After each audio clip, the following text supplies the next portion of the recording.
Welcome back to the Untouchaballs podcast. Caden and Leo here.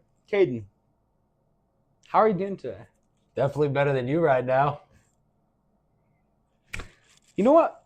We're going to disregard the last 3 hours of football we just witnessed as if it did not occur. Do you remember watching the Thursday night football game? I do. I don't. We're going to start Your talking Broncos about... had a 21-10 We're lead going at to halftime start talking and about... lost to the Chargers again. We are They going got to swept by the start... Chargers this year. We are going to start talking about our college football opening weekend picks. I don't remember a Thursday night football game happening, Caden. Okay, yeah. Denver D might have got you -3 points. Oh, my God. We're going to talk about the opening round of the playoffs, Caden. Okay, so yeah, first game of the playoffs is tonight as you guys are watching this between the Indiana Hoosiers and Notre Dame Fighting Irish, where Notre Dame is a 7-point favorite, Max. Caden, I think 7 points is such a tricky line because I think a push is very, very possible. You do not think this Indiana team is deserving or even going to compete with Notre Dame. Yep. I'm going to say the opposite. Not only do I think Indiana's going to cover, They're going to win. They're going to beat Notre Dame.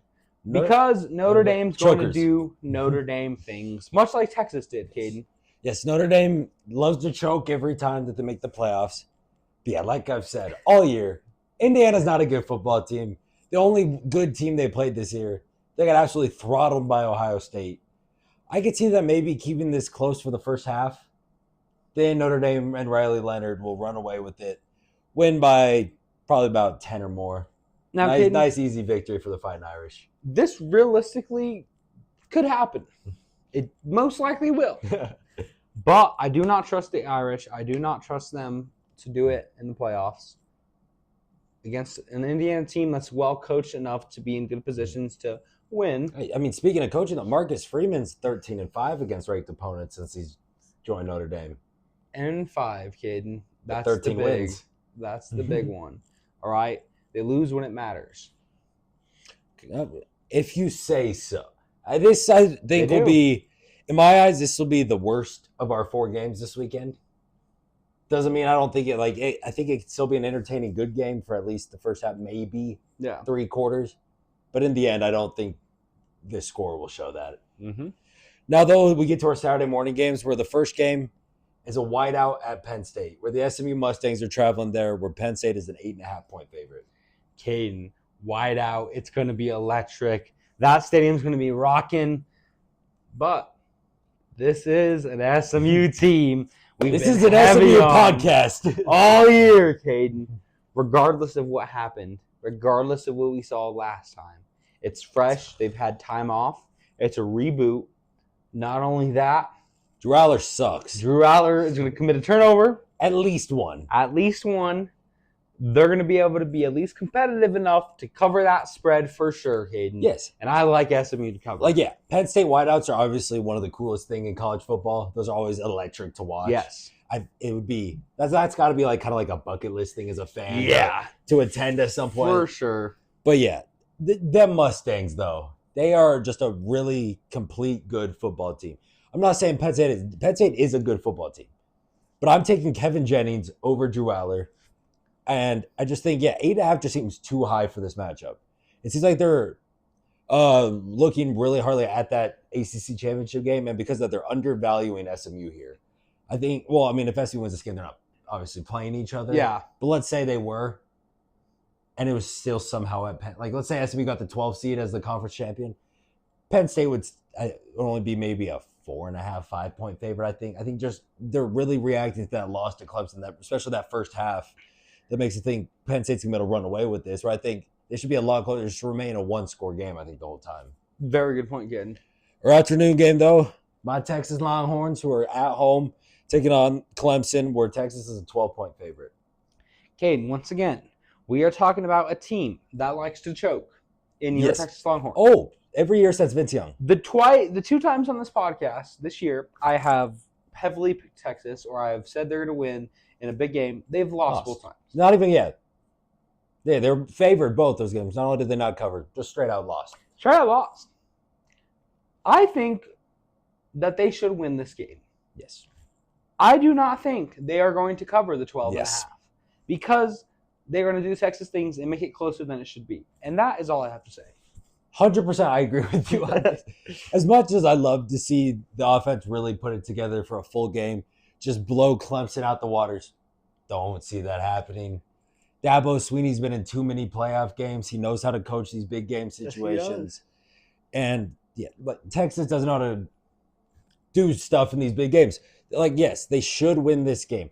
They should be able to get a comfortable victory here. But 12 is too high for a matchup where it's a playoff game, so big atmosphere. Clemson's not a bad football team by any means. They're definitely on the lower end of all these playoff teams, but they're still a really good football team. Like With one of Dabo Sweeney. with all the coaching experience in Dabo Sweeney, who's been to the national championship game multiple times and in these playoffs many times, that you can't expect this to be a blowout. Especially also, it's looking kind of unlikely that Isaiah Bond will even play as he's dealing with trying to recover from his ankle sprain. That's a big point. If you lose your speedster, big deep threat, that puts a lot more pressure on like Gunnar Helm, Matthew Golden, Quintrayvon Wisner, all them. That's gonna make it a little harder to score those big bursts, get those big plays, and score touchdowns. That, yeah, I think, yeah, like you said, Texas should win this game, advance to the next round. 12 is just, I think, too high. I agree. Our final game, though, which I think will probably be our best game of this weekend. Tennessee Volunteers traveling to Ohio State, where Ohio State is a 7.5-point favorite. Caden, I'm not sure if I'm sold on this Ohio State team, especially with what we saw in the rivalry game against Michigan. Oh, yeah. It's looking very, very close. And this Volunteer team is dangerous, Caden. They can explode like that. Yep. They could have a good game, and when they're hot, they can compete with just about anyone.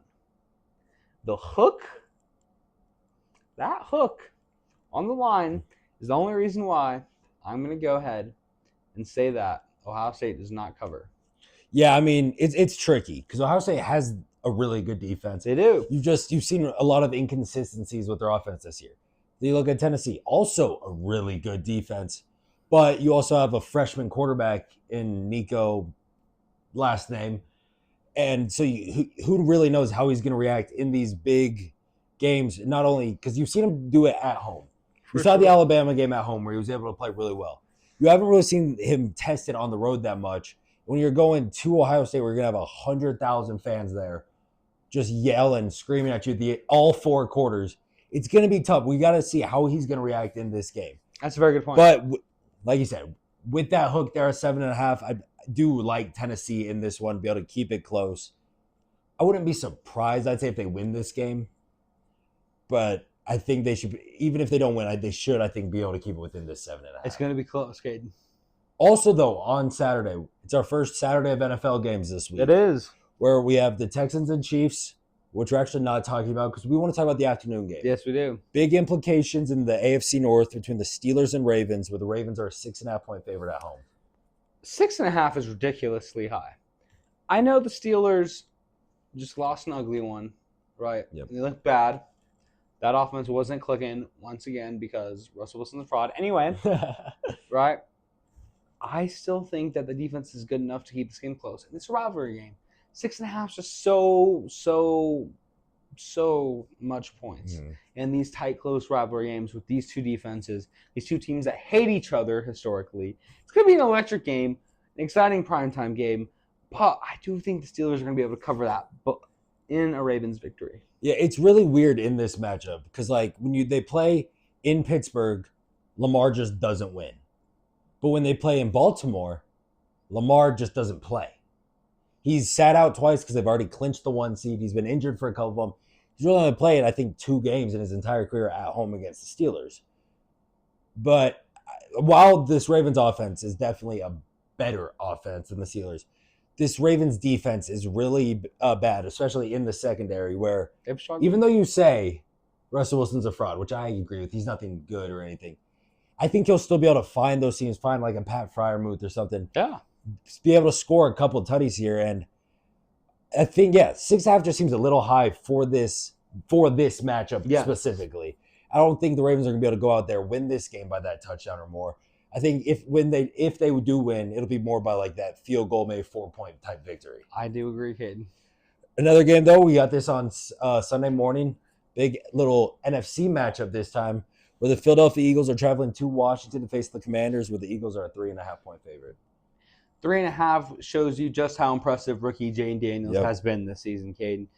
He has single-handedly turned around this Commanders franchise, turned around the reputation this Commanders team has. Because now we're talking about them being a force, trying to make this name for themselves in the playoffs, right?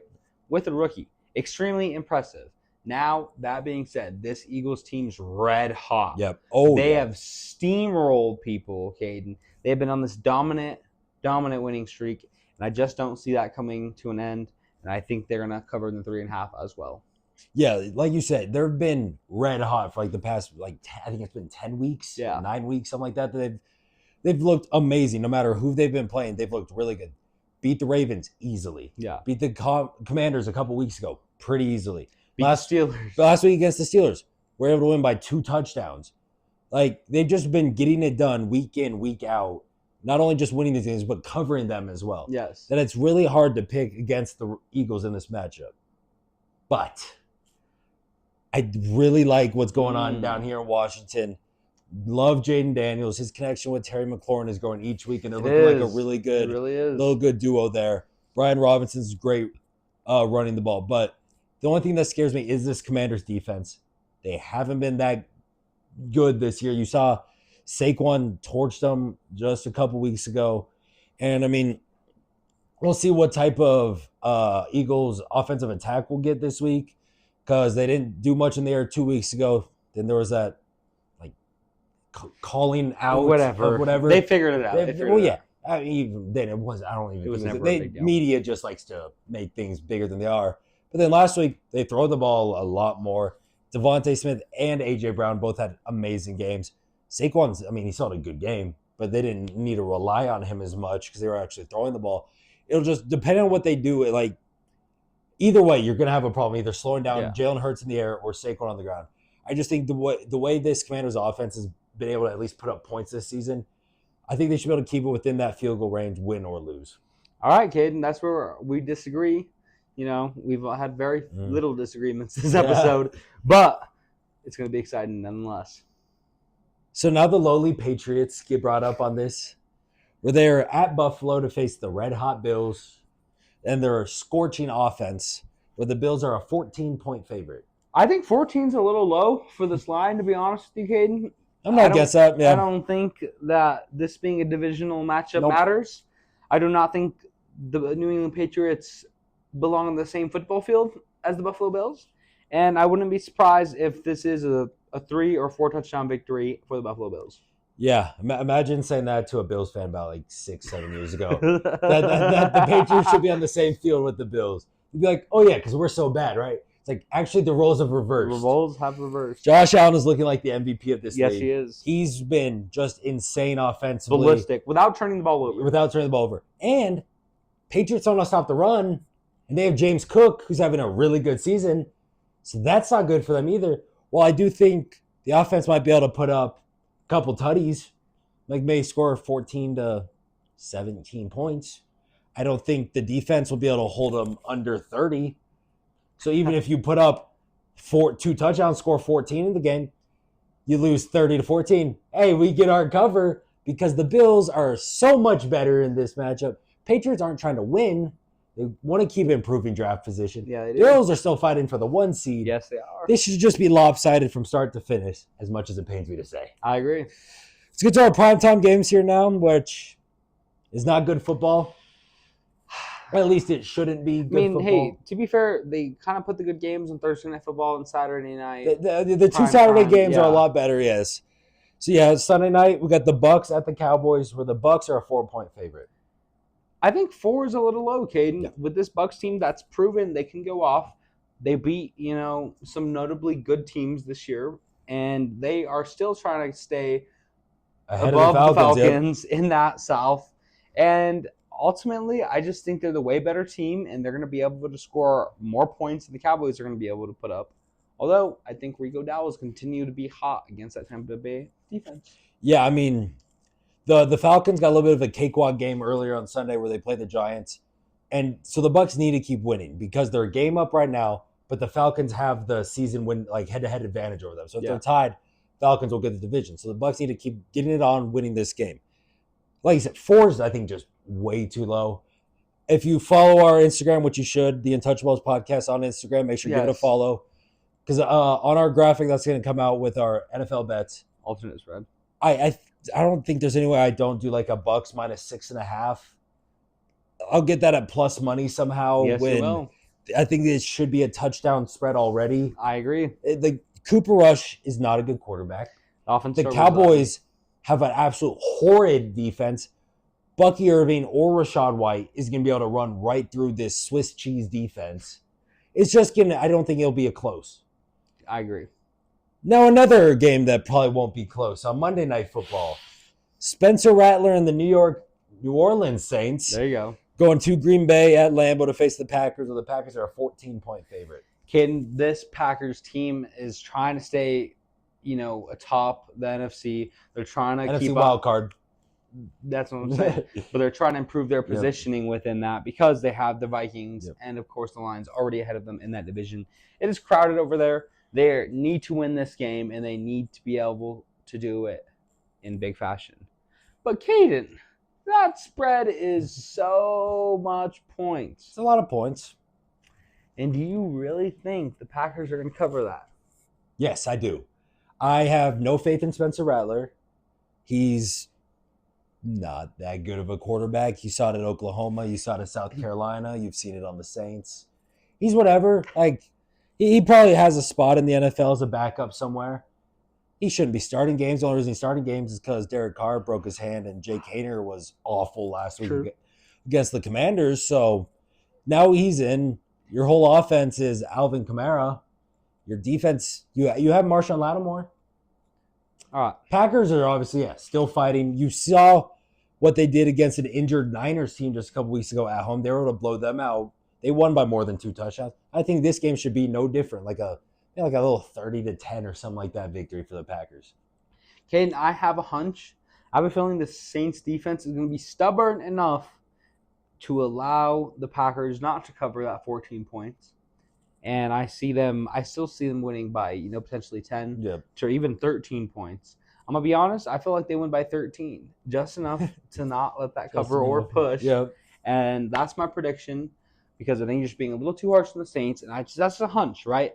Sometimes I get hunches, and that's where I go off picks, and that's all I have to say about that. Hey, the hunches work for you occasionally. They do. Yeah, they do. You got robbed on that last UFC hunch you had. I did. Other than that, your hunches have been working out for you this year. Yes, they have, Caden. So, make sure you guys, like I said, follow the social medias on Instagram, on Twitter, and then, like this video, subscribe to the channel, turn on post notifications so you never miss an upload. Share with all your friends, family, strangers, and everything like that. Most definitely. Thank you all for listening. We'll see you all next time.